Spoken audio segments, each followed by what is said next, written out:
1935 की government of India act 35 की photo copy है। इसलिए आज जो संविधान में आपकी बीमारियों का कहीं कुछ इलाज नहीं है ना, क्योंकि वो तो अंग्रेजों के द्वारा बना हुआ था।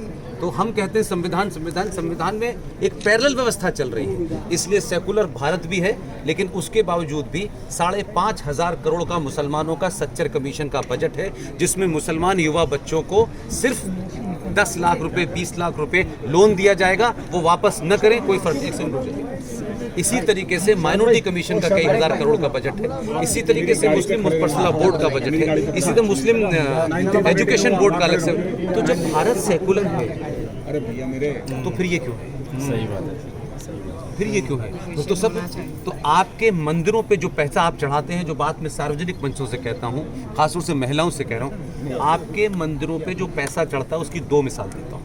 पूरे देश में बड़े बड़े मंदिर हैं। एक है देवस्थानम बोर्ड तिरुपति। हर साल जितना पैसा चढ़ता है उसमें से 1,300 करोड़ रुपया हर साल सरकार देती है। वैष्णो देवी आप जाते हो, माता पे चादर चढ़ाते हो और सब कुछ चढ़ा के आ जाते हो, वहां से 520 करोड़ रुपया सालाना जाता है।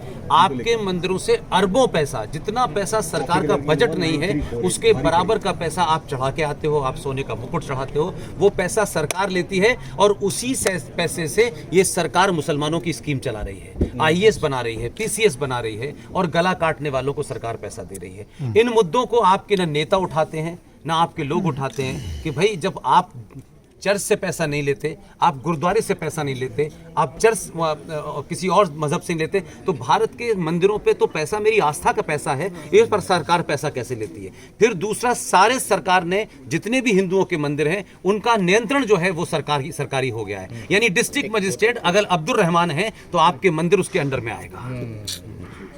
तो मैं ये कह रहा हूं कि समाज के ठेकेदार जो हिंदुत्व की सुबह से शाम तक बात करते हैं, वो वैष्णो देवी के ट्रस्ट में 20 मुसलमान क्यों है ये नहीं पूछते। इसलिए आपसे मैं सबसे कह रहा हूं, पैसा मंदिर पे मत चढ़ाइए, वो पैसा आपकी गर्दन काटने वालों के पास जाए। जब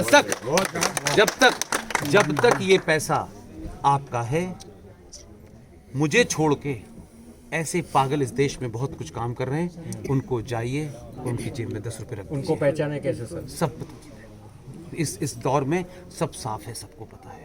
इसलिए वो जो लड़ाई लड़ रहे हैं, इसलिए मैंने विष्णु शंकर का जिक्र किया।